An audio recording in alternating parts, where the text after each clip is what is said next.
तो नाज़रीन, आज हम यहाँ कराची यूनिवर्सिटी के एक बायोटेक्नोलॉजी डिपार्टमेंट में मौजूद हैं। तो नाज़रीन, हम यहाँ पर देखेंगे कि टिश्यू कल्चर किस तरीके से किया जा रहा है। अस्सलाम वालेकुम। जी सर, आपकी तारीफ़। मेरा नाम सैफुल्लाह ख़ान है। जी सर, आप हमें थोड़ा सा ये टिश्यू कल्चर के हवाले से ब्रीफ करेंगे, ये क्या होता है और किस तरीके से होता है? जी, टिश्यू कल्चर इज़ बेसिकली ये क्लोनिंग की एक साइंस है जिसमें हम पौधे के किसी भी हिस्से से एक छोटा सा टिश्यू लेते हैं, यानी लीफ से, पत्ते से, तने से या जड़ से कोई भी छोटा सा टिश्यू लेके और उसे क्लीन करके एक आर्टिफिशियल मीडिया पे रखते हैं अंडर कंट्रोल इन्वायरमेंट, और फिर उससे सेल की ग्रोथ स्टार्ट होती है और उन सेल्स को हम मल्टीप्लाई करते हैं जिससे हम unlimited number of plants produce कर सकते हैं उन सेल्स के ज़रिए। यानी हमें सीड की ज़रूरत नहीं होती, हम प्लांट का कोई भी हिस्सा लेके और उससे जितने चाहें, मतलब हमारी मर्ज़ी है कि उतने ही पौधे उससे बना लें, और जितने भी वो पौधे बनेंगे वो उस पौधे से जिससे वो टिश्यू लिया गया था उसकी एग्जैक्ट फ़ोटोकॉपी होंगे, यानी वो उसकी क्लोन होंगे basically. So it's a science cloning tissue culture. तो सर ये बताएं, एक सीड ग्रोन प्लांट में और एक टिश्यू कल्चर प्लांट्स में क्या फ़र्क होता है दोनों में?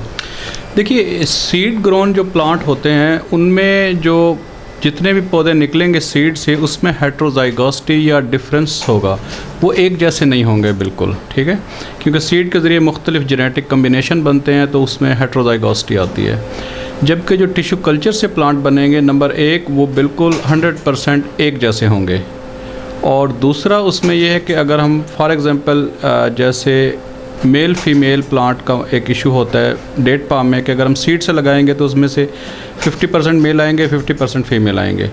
जबकि हम टिश्यू कल्चर से अगर हमने फ़ीमेल से कोई टिश्यू लिया है तो हम 100% गारंटी के साथ फ़ीमेल प्लांट ही उसमें प्रोड्यूस होंगे। एग्जैक्टली इसमें कोई फ़र्क नहीं होता, बल्कि टिश्यू कल्चर इस जस्ट लाइक के जो हम कलम के ज़रिए ग्राफ्टिंग करते हैं, जैसे हम पौधे की कलम लगाते हैं, ये बिल्कुल वही टिश्यू कल्चर वही चीज़ है। तो वो एग्जैक्टली वही मदर प्लांट की कॉपी प्रोड्यूस करता है, तो वो वैसे ही होते हैं जैसे मदर प्लांट होते हैं, इसमें कोई फ़र्क नहीं होता, बल्कि ज़्यादा बेहतर होते हैं। तो डॉक्टर साहब ये बताएं, यहाँ पे आपने कितने प्लांट्स की स्पीशीज़ के साथ टिश्यू कल्चर किया है और कितनों के कैसे नतीजे आए हैं, किसमें आपने सक्सेसफुली हासिल किए हैं और आप चाहते हैं कि इसको शेयर करें? जी, हमने यहाँ पे बहुत सारे प्लांट्स पे काम शुरू किया था, जिसमें हमने ग्रुप्स बनाए थे कि कुछ हॉर्टिकल्चर प्लांट्स थे जो इकोनॉमिक वैल्यूज़ में थे, उसमें fruit plant and ornamental plant, और उसके बाद मेडिसिनल प्लांट और फिर एग्रोनॉमिक प्लांट। तो अगर हम हॉर्टिकल्चर प्लांट की बात करें तो इसमें एक्जॉटिक प्लांट में हमें फॉर एग्ज़ाम्पल ऑर्किड्स हमने यहाँ पे मल्टीप्लाई किए, और आप हमारे ग्रीन हाउस में देखिएगा कि अबाउट 90,000 प्लांट्स पाकिस्तान में ऑर्किड्स का पहला और अभी तक मतलब जो पहला जो ऑर्किड फॉर्म है वो हमारे यहाँ बना है। इसमें हम जो ऑर्किड इंपोर्ट होते थे उसकी जगह अब हमारे यहाँ से मार्केट में ऑर्किड स्टिक्स जाती हैं। ये सारा टिश्यू कल्चर है। इसके अलावा बनाना हमने स्टार्ट किया था, और बनाना के तकरीबन 2 लाख प्लांट हमने फार्मर्स को दिए, मुख्तलिफ़ वैराइटीज़ उसकी बना के, अच्छी क्वालिटी के जो बनाना थे। एंड एंथोरियम पे हमने काम किया है। इसके अलावा हमने मेडिसिनल प्लांट पे काफ़ी काम किया, जिसमें हमारे 2 इंटरनेशनल पेटेंट भी हुए हैं। पाइनएप्पल्स पे हमने काम किया था टिश्यू कल्चर्स का, वो भी हमारा बड़ा अच्छा सक्सेसफुल रहा है। हमें ज़्यादा मुश्किल जो आई थी वो एक गूगल में एक तो आई है, दूसरा गूगल एक प्लांट है जिससे हम गोंद निकालते हैं, जो कि इंडेंजर्ड प्लांट की लिस्ट में शामिल हो गया पाकिस्तान में, इसमें आया था। और दूसरा डेट पाम में थोड़ा सा टाइम ज़्यादा लगा था, लेकिन अल्हम्दुलिल्लाह हमने डेट पाम इस्टेब्लिश किया है। 4-5 वैराइटीज़ हमारे पास हैं और वो भी हम मल्टीप्लाई कर रहे हैं।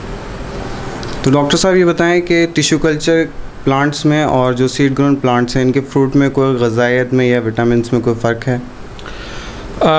एक्चुअली जेनेटिकली तो बिल्कुल कोई फ़र्क नहीं है, क्योंकि वो जो मदर प्लांट जिससे टिश्यू लिया जाता है, टिश्यू कल्चर उन्हीं की कॉपी करता है, तो 100% वही होते हैं जो उनकी मदर प्लांट के टिश्यूज़ होते हैं। लेकिन टिश्यू कल्चर से जो पौधे बनते हैं वो निस्बतन ज़्यादा हेल्दी होते हैं, क्योंकि ये एसेप्टिक टेक्निक है, इसमें तमाम डिज़ीज़ हम निकाल देते हैं, बाहर निकाल देते हैं। तो जो पौधे हम बाहर देते हैं वो डिज़ीज़ उनमें नहीं होती, तो वो ज़्यादा बेहतर ग्रो करते हैं और ज़्यादा स्ट्रॉन्ग होते हैं, और उनकी फ्रूट की जो क्वालिटी होती है वो एग्जैक्टली वही होती है जो उनके मदर प्लांट के, तो कोई फ़र्क नहीं होता, बेहतर होते हैं नस्बत। तो डॉक्टर साहब, जो ये टिश्यू कल्चर्स प्लांट हैं, इसके अंदर जब बीमारियां आती हैं तो आप क्या तरीके इस्तेमाल करते हैं इनकी बीमारी वगैरह दूर करने के लिए, और क्या जो प्रोसीजर होता है वो आप एक्सप्लेन करेंगे थोड़ा सा? जी, इसमें 2-3 चीज़ें हैं। जैसे वायरस फ्री हम पौधे प्रोड्यूस करते हैं या डिजीज़ फ्री पौधे प्रोड्यूस करते हैं। उसमें से हम ये करते हैं कि स्टार्ट में हम वायरस इंडेक्सिंग करते हैं, अलाइजा और पीसीआर के ज़रिए चेक करते हैं कि जिस प्लांट से हम स्टार्ट करते हैं, स्टार्टिंग मटेरियल जो हमारा है उसमें वो डिजीज़ ना हो। तो हम चूँकि वही मल्टीप्लाई करते हैं तो हमारे जो प्लांट इससे निकलते हैं टिश्यू कल्चर से, वो सारे डिजीज़ फ्री होते हैं।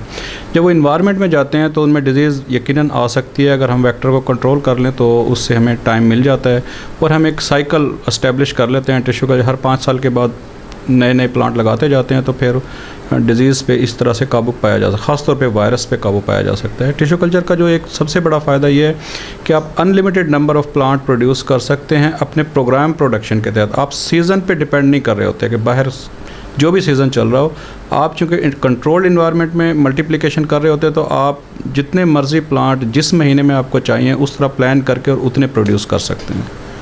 डॉक्टर साहब, आपके एक स्टूडेंट यहाँ के हैं कराची यूनिवर्सिटी के, ज़िया मुजाहिद, वो आपसे कुछ सवाल करना चाहते हैं, प्लीज़। अस्सलाम वालेकुम, मेरा नाम ज़िया मुजाहिद है। मैं जामिया कराची का एमएससी फाइनल ईयर का स्टूडेंट हूँ, माइक्रोबायोलॉजी डिपार्टमेंट में होता हूँ।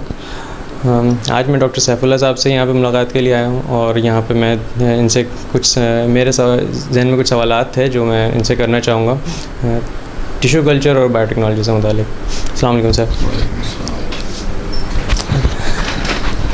अच्छा सर, आप मुझे ये बताइए कि आपने अभी यहाँ पे ज़िक्र किया डिज़ीज़ फ्री प्लांट का, तो डिज़ीज़ फ्री प्लांट्स और वायरस फ्री प्लांट्स, इसमें क्या डिफरेंस है? जी, डिज़ीज़ फ्री प्लांट बेसिकली ये है कि उनमें कोई एक्सटर्नल या इंटरनल बैक्टीरिया नहीं है जो उसके डिज़ीज़ काज कर सकें या डिज़ीज़ का। Virus free basically little bit wrong term है, इसको हम अगर वायरस टेस्टेड प्लांट कहें तो ज़्यादा बेहतर होगा।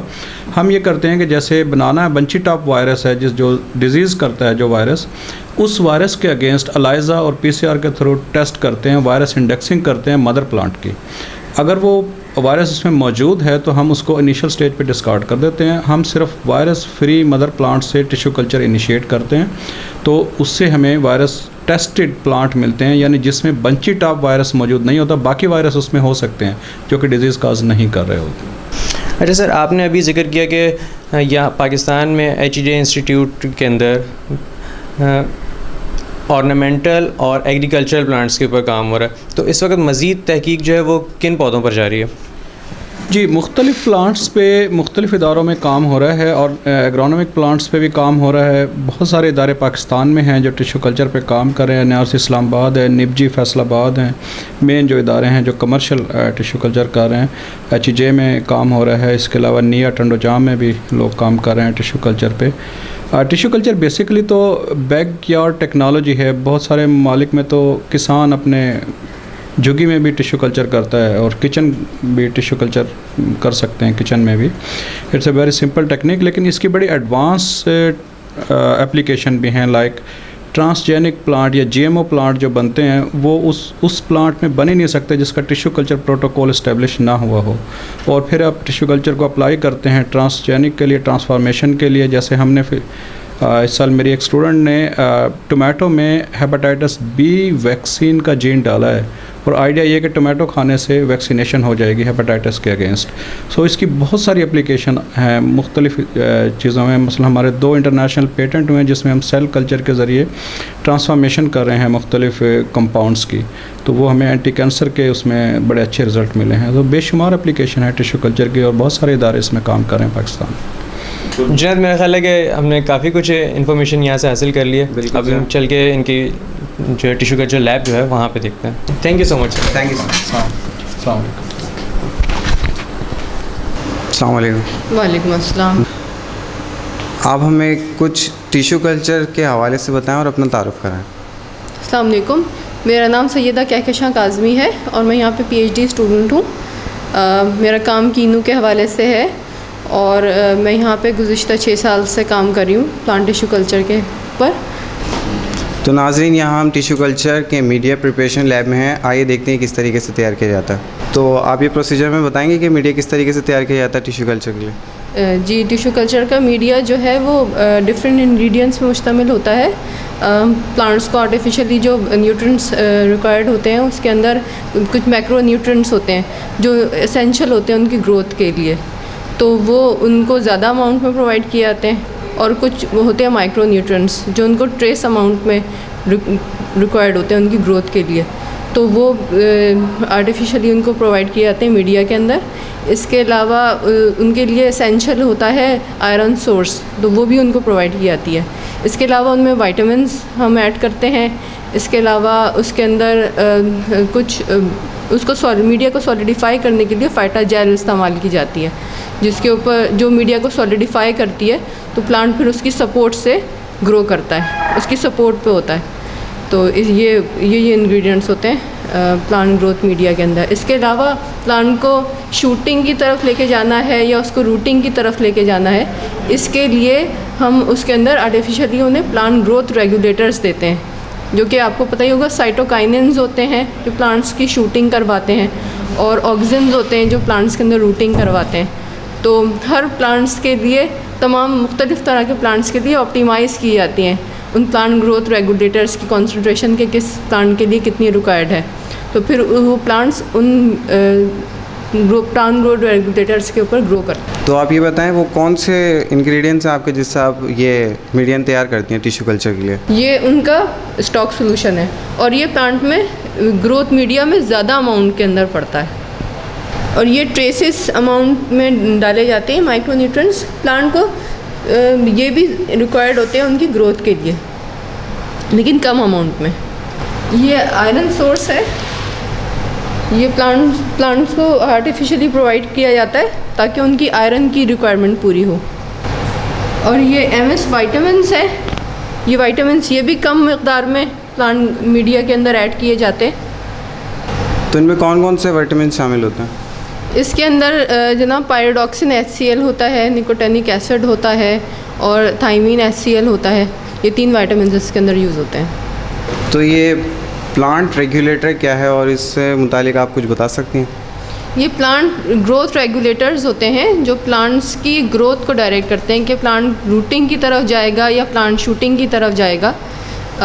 जैसे कि आपको पता है कि प्लांट रेगुलेटर्स 2 तरह के होते हैं, साइटोकाइनिन्स होते हैं या ऑक्सिन्स होते हैं। साइटोकाइनिन्स वो प्लांट ग्रोथ रेगुलेटर्स होते हैं जो प्लांट को शूटिंग की तरफ लेके जाते हैं, और ऑक्सिन्स वो होते हैं जो प्लांट्स को रूटिंग की तरफ लेके जाते हैं। तो आमतौर पे मुख्तलिफ़ तरह के साइटोकाइनिन्स यूज़ होते हैं, जैसे इस वक्त यहाँ पे मौजूद है BAP। ये एक बहुत अच्छा प्लांट साइटोकाइनिन है जो प्लांट को शूटिंग की तरफ लेके जाता है, और इसके ऊपर बहुत अच्छी शूटिंग आती है प्लांट की। और ऑक्सिन्स के अंदर यहाँ पे IAA है, ये इंडोल 3 एसिटिक एसिड है, और ये प्लांट को रूटिंग की तरफ लेके जाता है। इनके अलावा भी दूसरे प्लांट ग्रोथ रेगुलेटर्स होते हैं मुख्तलिफ, जैसे काइनेटिन है, और इसके अलावा ऑक्सिन्स में NA है, इंडोल एसिटिक एसिड है।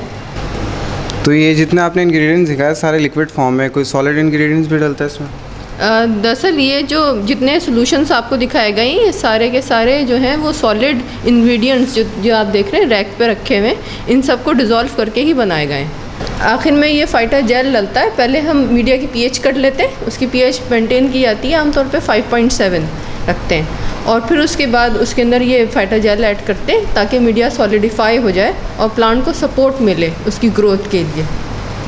तो ये टिश्यू कल्चर प्लांट्स के लिए जो मीडिया तैयार होता है ये टैप वाटर में होता है, डिस्टिल वाटर में तैयार होता है? ये पूरा मीडिया हम डिस्टिल वाटर में तैयार करते हैं, और ये जो प्लांट ग्रोथ रेगुलेटर्स आप देख रहे हैं इनको जो है डीएनआईज डिस्टिल वाटर के अंदर हम तैयार करते हैं। तो नाज़रीन आइए देखते हैं ऑटोक्लेविंग का प्रोसीजर। ये हमारा ऑटोक्लेव है, इसको हम इस्तेमाल करते हैं मीडिया को ऑटोक्लेव करने के लिए, ताकि वो हर तरह की कंटेमिनेशन से, बैक्टीरिया, वायरसेस, फंजाई, हर तरह के कंटेमिनेशन से फ्री हो जाए, ताकि फिर प्लांट्स को अंडर एसेप्टिक कंडीशंस हम कल्चर कर सकें। ऑटोक्लेव को हम 120 डिग्री सेंटीग्रेड के ऊपर फॉर 20 मिनट्स इस्तेमाल करते हैं एट 15 PSI प्रेशर, ताकि जो मीडिया है हमारा वो बिल्कुल हर तरह के बैक्टीरिया, वायरसेस, फंजाई वगैरह के इन्फेक्शन से पाक हो जाए, और हम प्लांट्स को अंदर एसेप्टिक कंडीशंस कल्चर कर सकें। ये जैसे कि आप देख सकते हैं, ये इसका टेम्परेचर सेक्शन है। यहाँ पे हम 120 डिग्री सेंटीग्रेड के ऊपर मीडिया को ऑटोक्लेव करते हैं और यहाँ पे हम 20 मिनट्स सेट करते हैं। और ये प्रेशर मीटर है, इसको हम 15 PSI के ऊपर रखते हैं। ये यूनिवर्सल स्टैंडर्ड है स्टरलाइजेशन के लिए। आइए अब हम आपको कल्चर लैब दिखाते हैं, जहाँ पे मीडिया बनाने के बाद हम प्लांट्स इसमें कल्चर करते हैं। तो ये हम लैब के कौन से हिस्से में और यहाँ क्या प्रोसीजर हो रहा है? इस वक्त हम लैब के टिश्यू कल्चर एरिया में मौजूद हैं, जहाँ पे हम प्लांट्स को टिश्यू कल्चर करेंगे मीडिया के ऊपर। ये हमारे पास बायोसेफ्टी कैबिनेट है। ये बायोसेफ्टी कैबिनेट नंबर 2 है, हॉरिजॉन्टल। तो इसके अंदर हम प्लांट्स को टिश्यू कल्चर मीडिया में ट्रांसफ़र करेंगे।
तो ये जो आपने प्रोसेस किया है, इसमें आपने क्या किया, आप बताएंगे थोड़ा? जी, ये मैं डिफरेंट स्टेजेस दिखा रही हूँ आपको प्लांट की ग्रोथ की। ये इनिशिएशन की स्टेप है, जिसके अंदर हम प्लांट को इनिशिएट करते हैं। प्लांट के अंदर से, ये हमारे पास इस वक्त बनाना का प्लांट है, हम इसके एपिकल मेरी स्टेम जो बिल्कुल अंदर का पोर्शन होता है ना, उसको लेते हैं और उससे इसको ग्रो कराते हैं। तो ये इसका इनिशियल स्टेप है, जिसके अंदर प्लांट्स ग्रो करना स्टार्ट हो रहे हैं जस्ट। और ये हमारे पास सेकंड स्टेज पे है, जब प्लांट्स थोड़े ग्रो कर जाते हैं आफ्टर 1 मंथ। फिर उनको हम मज़ीद सब कल्चर करते हैं और उसके बाद ये इसकी थर्ड स्टेज है। अब देखिए प्लांट इसके अंदर ग्रो हो जाता है। बनाना के प्लांट्स जो हमने सब कल्चर किए थे, अब इनको हम ग्रोथ रूम में रखेंगे ताकि ये मज़ीद ग्रो कर सकें। ये हम 25 to 30 डेज़ इनको यहाँ पे रखेंगे।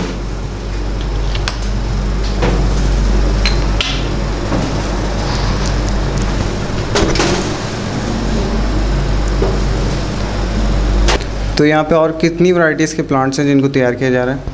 यहाँ पे मुख्तलिफ़ तरह के प्लांट्स हैं जिनको टिश्यू कल्चर हम कर रहे हैं। फॉर एग्ज़ाम्पल जैसे आप देख सकते हैं, ये है डेट पाम की टिश्यू कल्चर किया जा रहा है यहाँ पे हमारी ये सारे डेट पाम के कल्चर्स हैं, नीचे से ऊपर देखिए। और इसके अलावा हमारे पास बनाना के ऊपर काम हो रहा है। कुछ मेडिसिनल प्लांट्स हैं हमारे पास।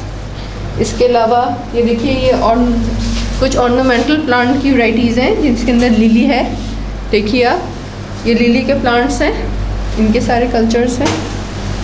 इसके अलावा ये एक्सोरा प्लांट है, इसकी टिश्यू कल्चरिंग पे काम हो रहा है।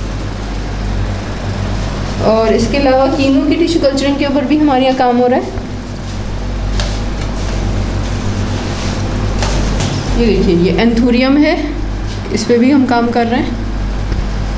तो यहाँ से कितने दिनों के बाद ये ग्रीन हाउस में शिफ्ट होते हैं और आप हमें ग्रीन हाउस भी दिखा रहे हैं? जी, यहाँ से हम 4 से 5 महीने के अंदर प्लांट्स को तैयार करने के बाद ग्रीन हाउस में शिफ्ट करते हैं। तो मैं आपको ग्रीन हाउस भी दिखा देती हूँ, आइए।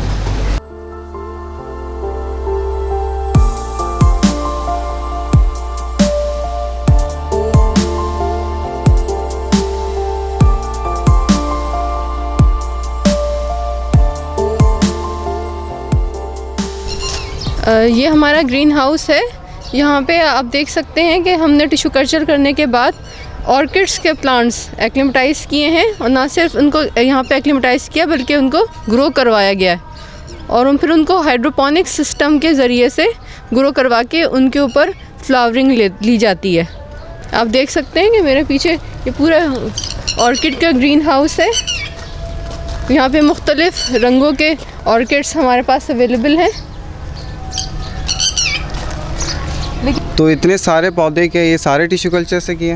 पौधों को टिश्यू कल्चर के ऊपर तैयार किया गया है, और फिर यहाँ ग्रीन हाउस में शिफ्ट करके उनको एक्लिमेटाइज़ करके और फिर उनको इन बास्केट्स के अंदर ट्रांसफ़र किया गया। आप देख सकते हैं कितने तो ये सारे टोटल सारे आपके टिश्यू कल्चर किए हुए रेडी किए हुए प्लांट है सारे?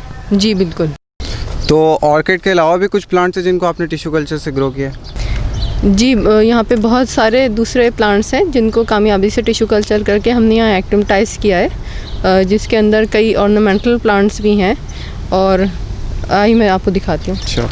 जैसे कि आप देख सकते हैं कि एंथूरियम के प्लांट्स इस वक्त एक्लिमेटाइज़ हुए हुए हैं हमारे ग्रीन हाउस के अंदर, उन पर खूबसूरत फ्लावरिंग आई हुई है। तो ये सारे टिश्यू कल्चर प्लांट्स हैं? जी, ये तमाम टिश्यू कल्चर प्लांट्स हैं जिनको ग्रीन हाउस में इस वक्त एक्लिमेटाइज़ किया गया है। तो मिस कहकशा, ये कौन सा ग्रीन हाउस है और यहाँ पे आपने कौन से प्लांट्स लगाए हैं?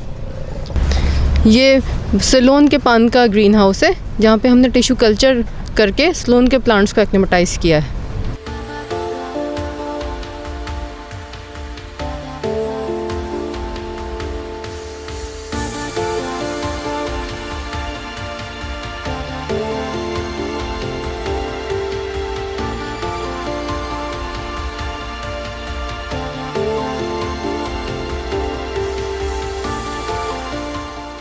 तो मिस कहकशा, ये जो पान टिश्यू कल्चर करके ग्रो करते हैं तो इसका क्या टाइम पीरियड होता है? इसका भी वही टाइम पीरियड होता है जो दूसरे प्लांट्स का हम फॉलो करते हैं टिश्यू कल्चर के दौरान, और फिर उसको एक्लिमेटाइज़ किया है यहाँ पे ग्रीन हाउस में।